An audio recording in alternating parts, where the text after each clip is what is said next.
When I was in high school, I had a stalker. Here's the story.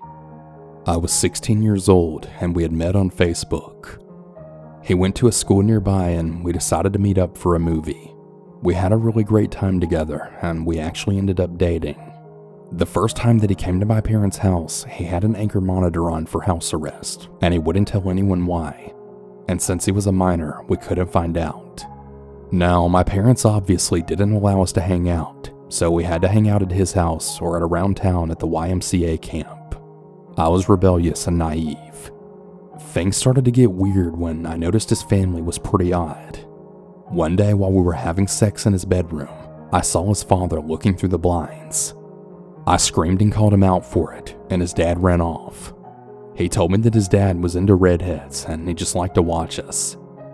I went to leave and his mom was doing crack in the kitchen, so yeah, I decided it was time to break up.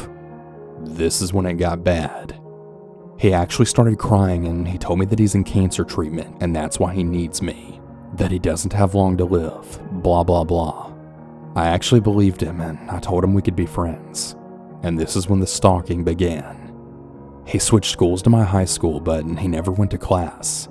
He would just stand outside of my classroom looking inside until it was passing period. Whenever I would leave class, he wouldn't address me. He would always just follow about 10 to 15 feet behind me to my next period and just stand outside the classroom again. I was too intimidated to say something to him. He was 6'4" and kind of a heavy-set guy, so I kind of just let it happen for weeks. It started to progress to where he would follow me home every day. He would get on the same exact bus as me and walk 10 to 15 feet behind me all the way to my house. He would stand outside just staring up at the windows until around the time my parents got home, and then he would just leave. I finally had enough and I told him to screw off and leave me alone. I told him that we could no longer be friends or even acquaintances and to just forget about me. However, that only escalated things way further. I started getting about 150 calls a night. Half of them were screaming death threats and in detailed torture methods that he wanted to do to me, and the other half were him singing love songs that he wrote on his guitar.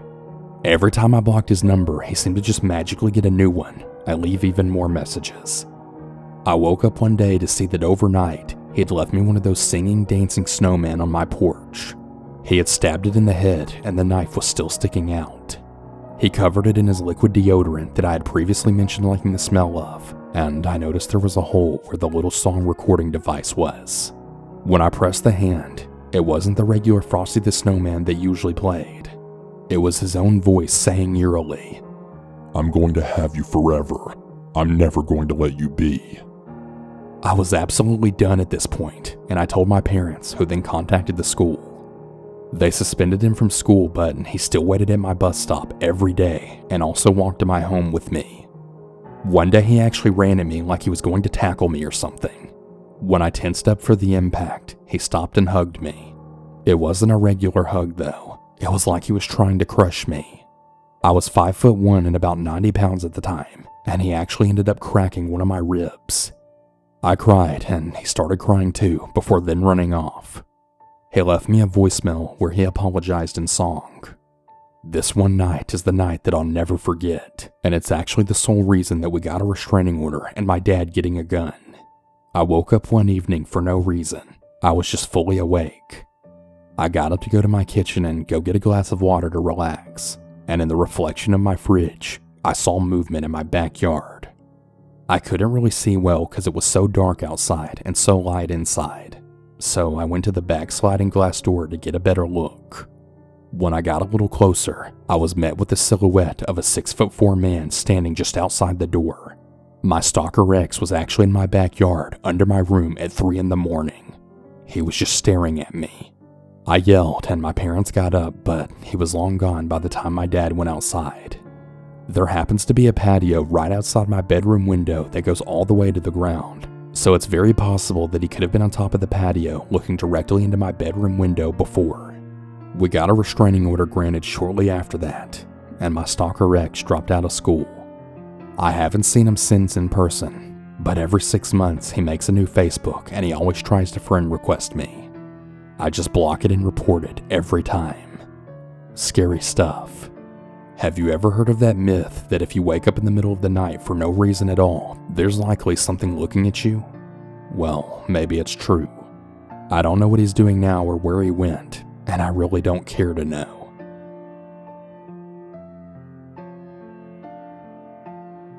For personal information, at the time I was a 19-year-old female. I recently broke up with a guy who we'll call T. I ended things with T because I was really young and I didn't really see the relationship going anywhere. Not that T was a bad guy, I was just being careless and I wanted to explore my options, stupidly. I ended up dating a guy soon afterwards who we'll call Dan. I knew Dan when I was younger. He was older than me, and even then, he wasn't a good person. Always the one getting into trouble with the police. He even got expelled for starting a fire at school and burning most of it down. But he seemed interested in me, and so I went with it. Everything was going normal at first. We dated and went out, and he claimed that he wasn't the same person that he was before.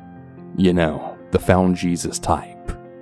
He started asking me to stay the night after about a week or so. And since all the flags were good so far, I said yes. After a few weeks pass, I noticed that Dan seemed really clingy in terms of wanting me to spend all my time that I wasn't at work with him, which at the time was only a few hours a day because I was a workaholic, so I figured if I was going to make the relationship work, I should spend that time with them. But he was always really interested in my past relationships. I mean, to the point of being obsessive, but he always got mad at me whenever I answered any questions he had about them. Well, I should also state that I was one of those people who never programmed people's numbers in my phone. I kinda just always went off the last conversation to remember who it was. I know it sounds shady, but I would always go through really cheap phones, and I never really bothered to waste the little time that I had. I never knew that it would put my life, safety, and sanity in jeopardy. But the day before Thanksgiving, he asked me to spend the night. I had to work a double shift the next day, so I had fell asleep rather early, and he was watching a movie, so no biggie. Or so I thought. At around 4 a.m., I then woke up to someone punching my leg. Startled and half asleep, he started yelling at me, saying that I was nothing but a whore and how he wanted to punch my face in. I was immediately confused and I questioned the sudden outburst. That's when he then accused me of meeting people outside my job on my breaks. Mind you, it was literally my work friend, and we would always just smoke together and bullshit around.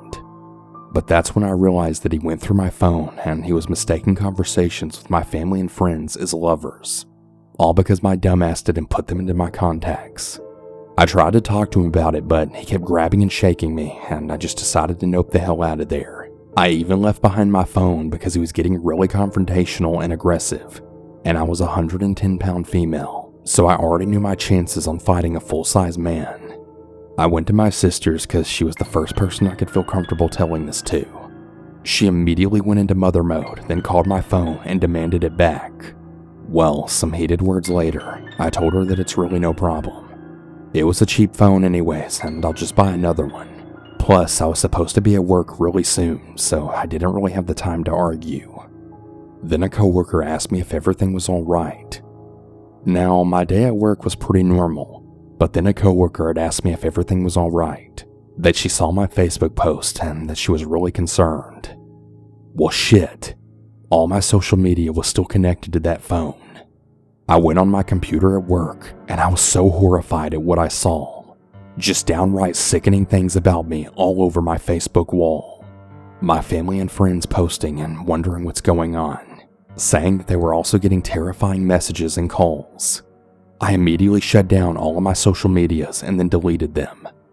After that was all done, I remembered my coworker I smoked with, so I quickly went to find her and I immediately knew something was said to her by Dan just by the way she looked at me. So I asked if I could read them. What I then read still scares me to this day.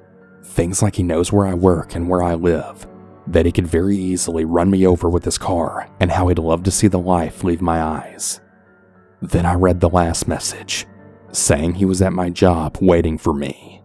I ran to the far side of the building so I could see the parking lot, and I see his white BMW parked right by the back door.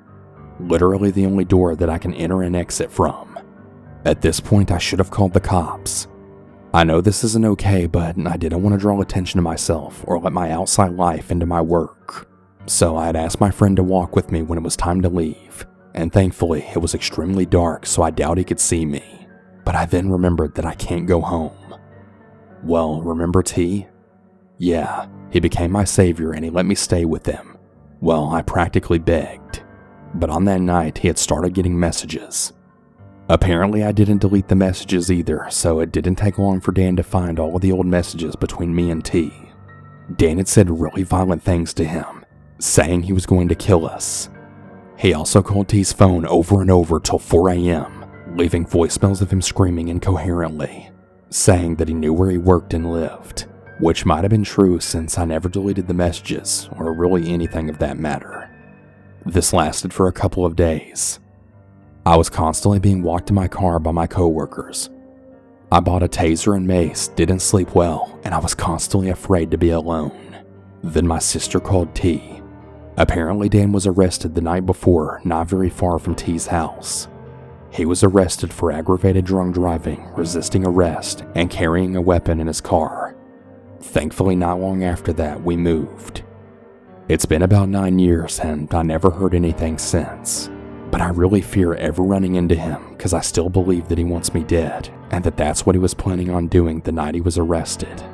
But on a happier note, T and I have been together for 9 years now and we have 3 beautiful children together. So Dan, stay the hell away from me and my family.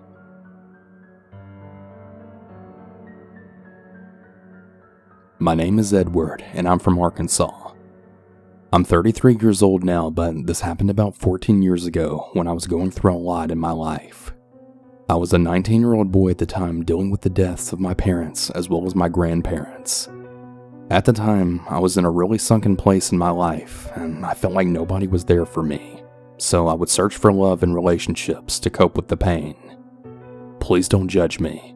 I was just a really lost soul at the time. One day I decided to try my chances at online dating on the website you may remember as MySpace. As soon as I created my profile, literally within minutes I'd received a message from a lady.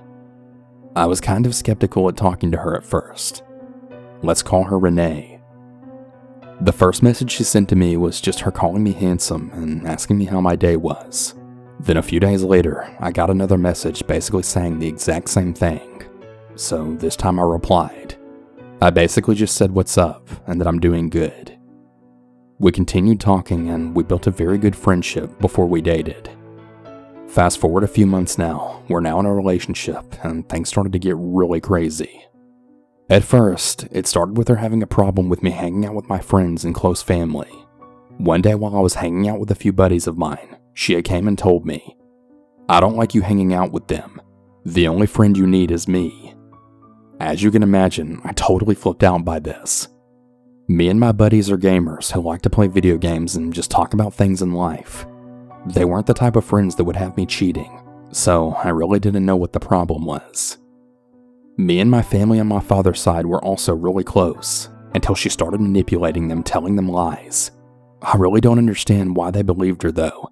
My family should just know that I would never say anything like that. The only family members who believed me were my brother and sister.